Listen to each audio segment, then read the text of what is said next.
Guy Fawkes. He was not a king, not a general, not a man who ever held power. He was a soldier, a Catholic, and a man who believed deeply that the only way to change England was to destroy it from the inside. Born in 1570 in York, he grew up in a country where Catholics lived under constant pressure from a Protestant government. They could not worship freely. They faced fines, imprisonment, and in some cases, death. Fawkes eventually left England and went to fight for Catholic Spain in the 80 Years' War. That time abroad shaped him. He became disciplined, comfortable around explosives, and completely certain that the Protestant rule of England had to end. King James I. When Queen Elizabeth I died in 1603, many English Catholics hoped her successor would bring relief. James I came to the throne with some promise of tolerance, but that hope faded quickly. Instead of easing the pressure, James enforced anti-Catholic laws even more harshly. Catholics who refused to attend Protestant church services faced heavy fines. Priests could be executed. For a group of men who had already waited years for change, this was the final signal that nothing would come through patience or politics. The decision was made to act, and to act violently. Robert Catesby. He was the true architect of the plot, not Guy Fawkes. Catesby was a charismatic English Catholic from a wealthy family who had already been involved in earlier rebellions against the crown.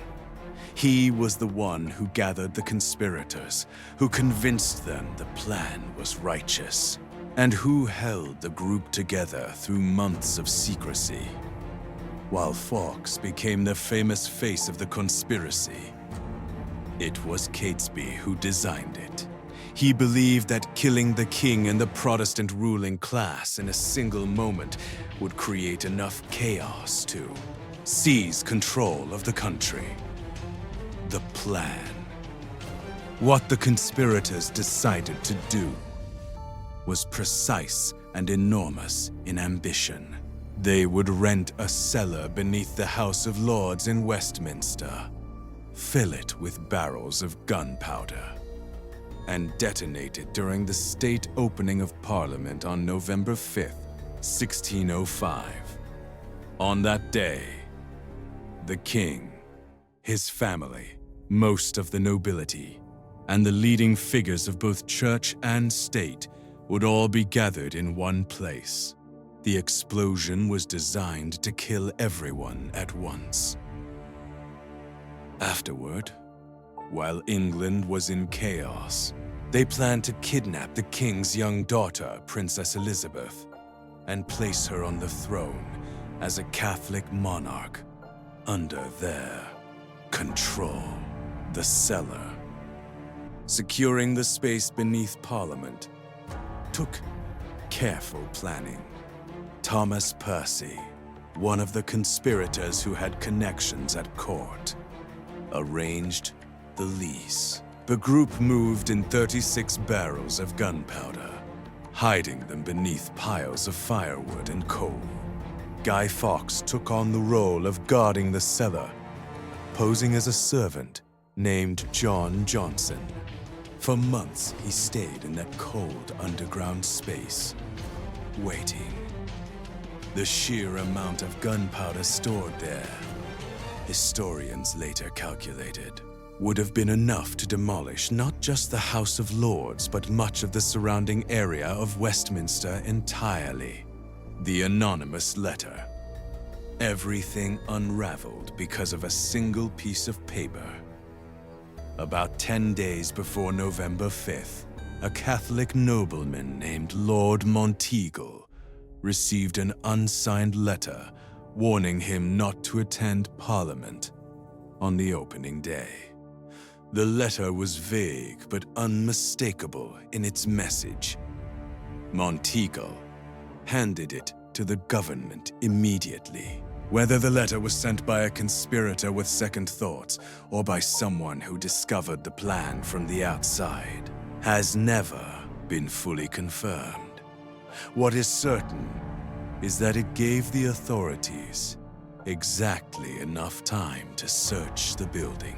On the night of November 4th, guards entered the cellar and found Fawkes standing beside the barrels. The arrest. Fawkes did not panic when they found him. He gave his false name, said the wood and coal belonged to his master, and stayed calm. But the search continued, and the barrels were discovered. He was arrested, taken to the Tower of London, and interrogated directly by King James himself. For 2 days, he revealed nothing. It was only after the king authorized torture that Fawkes eventually gave up the names of his fellow conspirators. His signature on his confession, written after the torture sessions, is barely legible. The handwriting is shaky, almost unrecognizable, a detail that has stayed with historians ever since.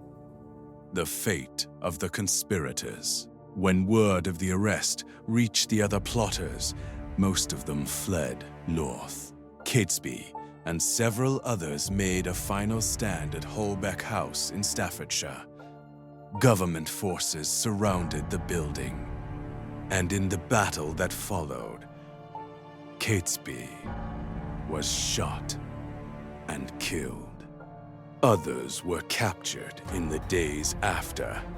In January 1606, the surviving conspirators, including Fawkes, were tried and convicted of high treason. The punishment was execution by hanging, drawing, and quartering, one of the most brutal methods in English law. Fawkes managed to avoid the worst of it by jumping from the scaffold before the rope was properly set, breaking his own neck and dying instantly. The aftermath. The failure of the plot did not improve life for English Catholics. In many ways, it made things considerably worse. New penal laws were introduced. Suspicion of Catholics deepened, and the community suffered decades of additional restrictions as a result of being associated with the conspiracy. The plot became a defining moment in how Protestant England understood its own identity as a nation that had survived a Catholic attack on its very foundations.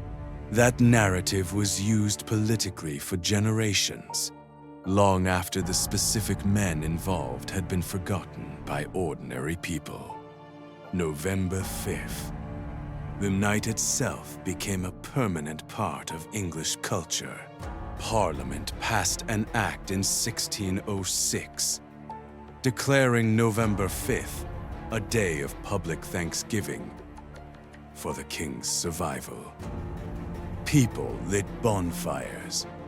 Church bells were rung. Over the centuries, that official religious observation softened into the popular tradition of fireworks, bonfires, and burning effigies that continues in Britain today. Guy Fawkes became a symbol detached from the original religion and politics entirely. His image, the wide hat, the cloak, the faint smile on the famous portrait, eventually transformed into something else. In modern times, his face became a mask worn by protesters around the world who had no connection whatsoever to 17th century England, to Catholicism, or to any of the men who actually stood in that cold cellar beneath Westminster. and believed they were about to change history.